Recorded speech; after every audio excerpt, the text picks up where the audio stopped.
اعوذ باللہ السمیع العلیم من الشیطان الرجیم بسم اللہ الرحمن الرحیم ربنا آتنا فی الدنیا حسنۃ وفی الآخرۃ حسنۃ وقنا عذاب النار۔ عزیز طلبہ، السلام علیکم ورحمۃ اللہ وبرکاتہ۔ امید ہے آپ سب خیریت سے ہوں گے۔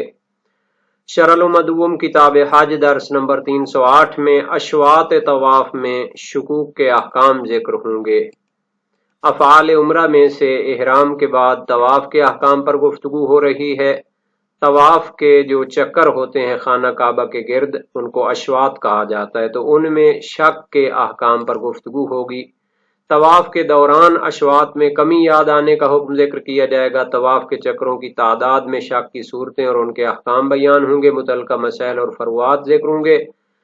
متعلقہ روایات اور احادیث بھی بیان کی جائیں گی۔ عبارت کی تشریح اور تطبیق بھی ہوگی۔ سابقہ بحث کا ایک تتمہ اور تکملہ رہتا ہے، اس کی طرف بھی پہلے اشارہ کرتے ہیں۔ مستحب طواف کے اشواط میں موالات اور پے در پے ہونا بطور مطلق شرط نہیں ہے، اور جب مستحب طواف کو بغیر کسی عذر اور مجبوری کی وجہ سے روکے تو بطور مطلق بنا رکھ سکتا ہے، اگرچہ نصف مکمل نہ ہوا ہو۔ مرسلہ ابن ابی عمیر امام باقر و امام صادق علیہ السلام میں سے ایک سے ہے۔ پھر رجل یطوف فتعرض له الحاجہ فقال لا باس ان يذهب في حاجته او حاجة غیره ويقطع الطواف واذا اراد وان يستريح في طوافه ويقعد فلا باس فاذا رجع بنى على طوافه وان كان اقل من النصف۔ وسائل شیعہ باب 41 ابواب طواف حدیث 8۔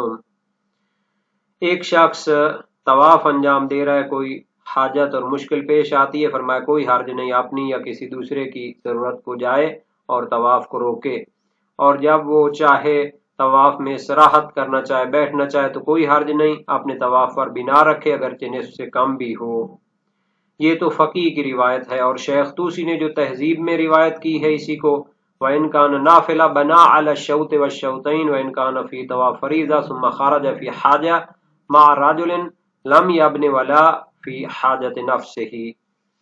اگر نافلہ ہے تو پہلے اور دوسرے چکر پر بھی بنا رکھ سکتا ہے، اگر فریضہ ہے کسی شخص کی ضرورت کے لیے جائے تو بنا نہیں رکھ سکتا، اور نہ ہی اپنی ضرورت کے لیے بنا رکھ سکتا ہے۔ صحیح ہے ابان بن تغلب امام صادق علیہ السلام سے فی رجل طاف شوطا او شوطین ثم خرج مع رجل فی حاجہ قال ان کان طواف نافلہ بنا علیہ وان کان طواف فریضہ لم یبن۔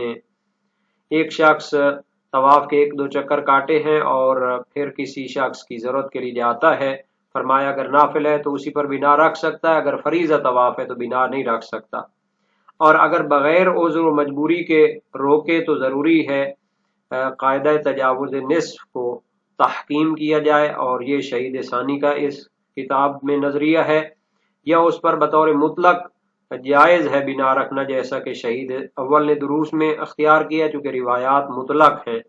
اس میں ہے کہ وہ صورت اضطرار میں ظہور رکھتی ہیں تو اختیاری صورت کو شامل نہیں ہیں، اور جب عذر ہو نماز میں جانا، جب فریضہ نماز ہو تو وہ اپنے طواف پر بنا رکھ سکتا ہے۔ اس پر روایات موجود ہیں۔ صحیح ہے عبداللہ ابن سنان جلیل القدر سکراوی امام صادق علیہ السلام سے ان رجل کان فی طواف النساء فاقیمت الصلاۃ قال یصلی معهم الفریضہ فاذا فرغ بناہ من حیث قطع۔ ایک شخص طواف النساء میں ہے، نماز قائم ہوتی ہے، فرمایا وہ فریضہ نماز میں جائے، نماز پڑھے ان کے ساتھ، اور فارغ ہو کر پھر جہاں پہ چھوڑا تھا وہیں سے آگے اس کو مکمل کرے۔ وسائل شیعہ باب 43 ابواب الطواف حدیث دوم۔ حسن ہشام بھی ہے امام صادق علیہ السلام سے انہ قال فی رجل کان فی طواف فریضہ فادرکتہ صلاۃ فریضہ قال یقطع الطواف ویصلی الفریضہ ثم یعود فیتم ما بقی علیہ من طوافہ۔ ایک شخص فریضہ طواف میں ہے تو نماز کا وقت، فریضہ نماز کا وقت ہو جاتا ہے، فرمایا طواف روک دے، فریضہ نماز پڑھے، پھر لوٹ کر جو باقی چکر بچتے ہیں ان کو مکمل کرے۔ مشہور نے تقید قائم کی ہے کہ نصف سے تجاوز کر چکا ہو، تاکہ ان روایات اور عموم تعلیل جو دوسری نصوص سے ثابت ہوتی ہے ان میں جمع کیا جائے۔ مختصر النافی میں محقق حلی فرماتے ہیں طواف کو قط کرنا جائز ہے اور نماز کے بعد بنا رکھنا جائز ہے، اگرچہ نصف تک نہ پہنچو۔ اطلاع کے روایات سے استفادہ کرتے ہیں اور یہ نظریہ ضعیف ہے۔ اور طواف کو قط کرنا روکنا جائز ہے اگرچہ کہ وقت فریضہ تنگ نہ ہو۔ روایات کا ظاہر یہی تھا۔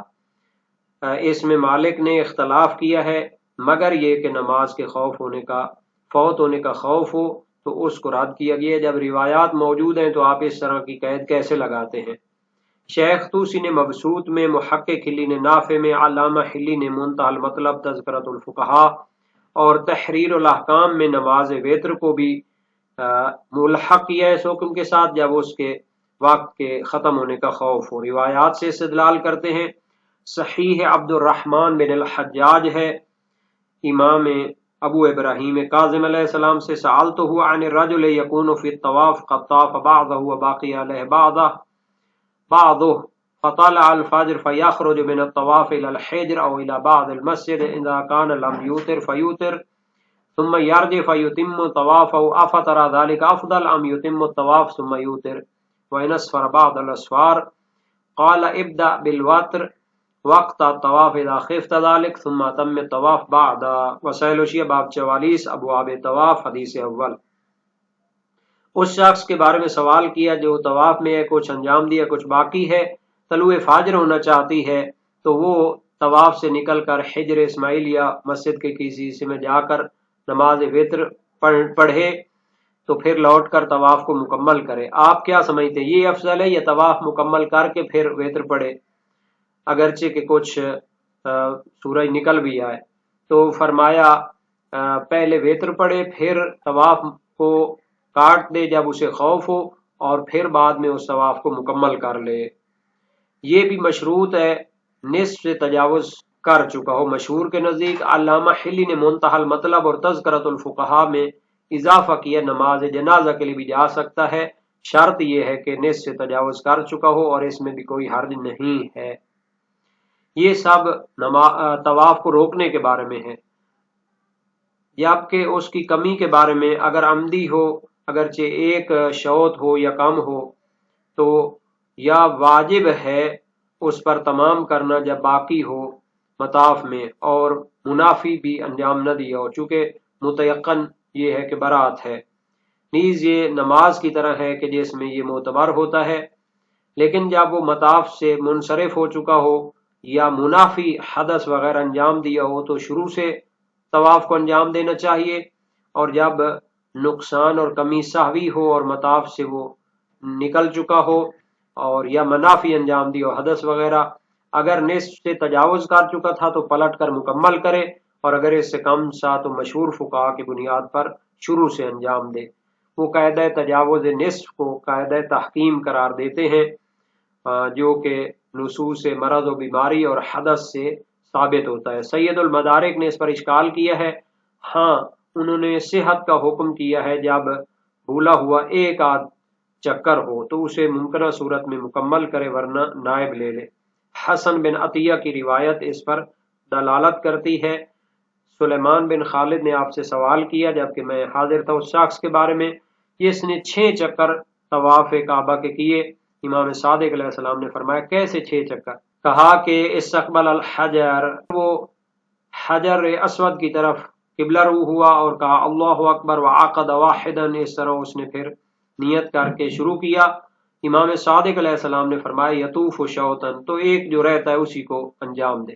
سلیمان نے کہا فإنه فاتہ ذلك حتى اتاہ له، سلیمان نے کہا کہ وہ اس سے وہ رہ گیا تھا حتیٰ کہ وہ اپنے اہل و عیال کے پاس آ گیا یا اس اپنی بیوی سے ہم بستری کر لی۔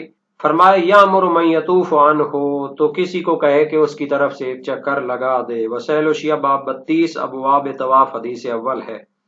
اس میں صراحت نہیں ہے کہ اس کا طواف باطل ہو جائے گا اگر نصف سے گزر چکا ہے، تو یہ عموم تعلیل کے ساتھ معارض اور منافی نہیں ہے کہ جب وہ بھول چکا تھا جو مرض یا حدث کے ساتھ ہوتا ہے تو اسی طرح یہ بھی عذر شمار ہو جائے گا۔ فرماتے ہیں وَلَوْ ذَكَرَ نُقْصَانَ الطَّوَافِ فِي أَثْنَاءِ السَّعْيِ تَرَتَّبَتْ صِحَّتُهُ وَبُطْلَانُهُ عَلَى الطَّوَافِ فَإِنْ كَانَ نُقْصَانُ الطَّوَافِ قَبْلَ إِكْمَالِ 4 اسْتَأْنَفَهَا، اگر کوئی شخص بھول کر ایک یا چند ایک چکر طواف کے کم کر دیتا ہے، اور سعی صفا و مروہ کے درمیان اسے یاد آتا ہے کہ اس کا طواف کم ہے، تو اس پر صحت اور بطلان سعی تابع ہے کہ طواف اگر صحیح ہے تو اس کی سعی بھی صحیح ہوگی، اگر طواف باطل ہے تو اس کی سعی بھی باطل ہوگی۔ اس معنی میں کہ اگر اس کو یاد آئے کہ طواف کی کمی 4 شوط اور 4 جو چکر ہیں ان سے پہلے ہے، 3 پر اس نے بھول کر چلا گیا تھا اور چوتھا اس نے انجام نہیں دیا تھا، تو اس صورت میں طواف باطل ہوتا ہے، تو اس کو شروع سے انجام دینا چاہیے، اور سعی بھی اس کی پیروی میں باطل ہوگی، چونکہ سعی طواف سے پہلے انجام نہیں دے سکتا۔ اور اگر اس کو یاد آئے کہ طواف کی کمی 4 چکروں کے بعد ہے، تو اس صورت میں وہ آ کر باقی انجام دے سکتا ہے اور اس کا طواف صحیح ہوگا، تو اس کی پیروی میں اس کی سعی بھی صحیح ہوگی۔ طواف کو مکمل کرنے کے بعد لوٹ کر سعی کے باقی جو رہتے ہیں ان کو انجام دے گا، لیکن سعی باطل نہیں ہوگی چونکہ طواف باطل نہیں ہوا۔ اور سعی میں اگرچہ کہ وہ تیسرے چکر پہ اس کو یاد آیا ہو اور چوتھا سعی کا چکر مکمل نہ کیا ہو، اس کو وہیں پہ روک دے اور پھر جناب علی طواف کو مکمل کرنے کے بعد سعی کے باقی چکر لگائے، اور سعی باطل نہیں ہوگی، وہ صحیح رہے گی، چونکہ اس کا اپنے چکروں کا کوئی معیار نہیں ہے، بلکہ اس کا صحیح یا باطل ہونا طواف کے صحیح یا باطل ہونے کے ساتھ متعلق ہے۔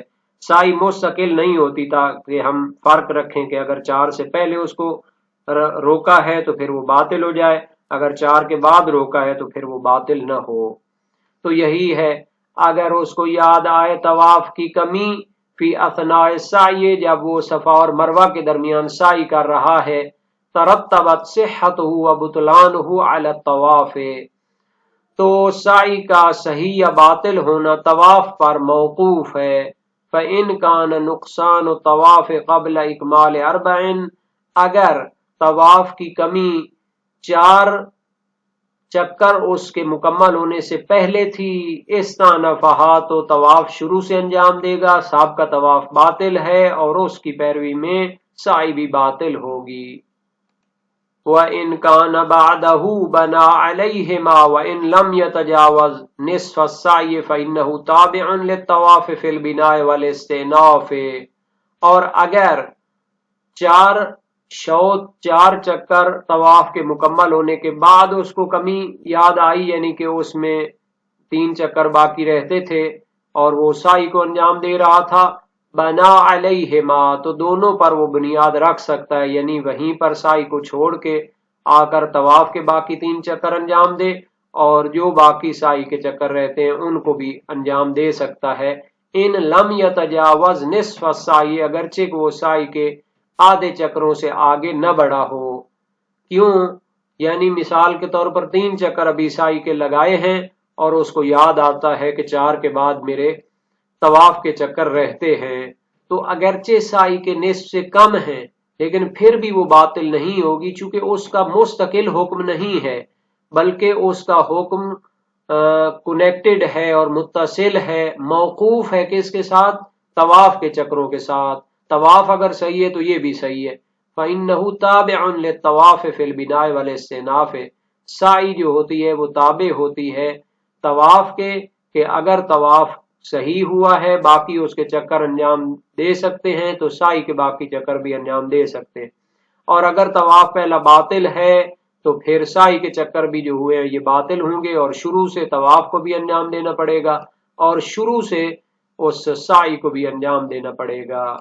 یہ جو حکم بیان کیا ہے کہ سعی کا صحیح یا باطل ہونا طواف کے صحیح یا باطل ہونے پر موقوف ہوتا ہے، تو اس حکم کے لیے موثق ہے اسحاق بن عمار صاباتی جلیل القدر سے راوی ہیں، امام صادق علیہ السلام سے روایت کرتے ہیں، رجل طاف بالکعبہ ثم خرج فطاف بین الصفا والمروہ فبینما هو یطوف اذ ذکر انه قد ترک من طوافه بالبیت قال یرجع الى البیت فیتم طوافه ثم یرجع الى الصفا والمروہ فیتم ما باقی، وسائل وشیہ باب 63 ابواب الطواف حدیث 70 میں ہے۔ ایک شخص نے کعبہ کا طواف کیا اور اس کے بعد جا کر صفا اور مروہ کے درمیان سعی شروع کر دی۔ ابھی وہ سعی کر رہا تھا، اس کو یاد آیا کہ خانہ کعبہ کے طواف میں سے کچھ چکر اس کے رہ گئے ہیں۔ فرمایا کہ خانہ کعبہ کی طرف پلٹے اور طواف مکمل کرے، پھر صفا اور مروہ کے درمیان جائے اور باقی جو رہتی ہیں اس کی سعی کے چکر وہ مکمل کرے۔ اس سے ظاہر تو اطلاق ہے، یعنی طواف کے نصف سے تجاوز کیا ہو یا نہ، وہ پلٹ کے اس کو مکمل کر کے پھر سعی کو مکمل کر لے۔ اس کو شیخ طوسی نے تہذیب الاحکام میں، محقق ہلی نے مختصر النافع میں، علامہ ہلی نے منتہی المطلب میں، تذکرۃ الفقہاء میں اور تحریر الاحکام میں اخذ کیا ہے، یعنی اسی کے مطابق فتویٰ دیا ہے۔ یا کہ شیخ طوسی اپنی مبسوط میں، ابن ادریس ہلی سرائر میں اور ابن سعید ہلی جامع میں فرماتے ہیں ضروری ہے کہ وہ طواف کے نصف چکروں سے تجاوز کر چکا ہو، ورنہ تو وہ طواف اس کا باطل ہوگا اور پھر سعی بھی اس کے ضمن میں باطل ہوگی۔ اور ان کی دلیل کیا ہے؟ وہ روایات جو بتاتی ہیں کہ اگر نصف طواف سے نہ گزر چکا ہو تو پھر اس کا طواف باطل ہوتا ہے، شروع سے اس کو انجام دینا پڑتا ہے۔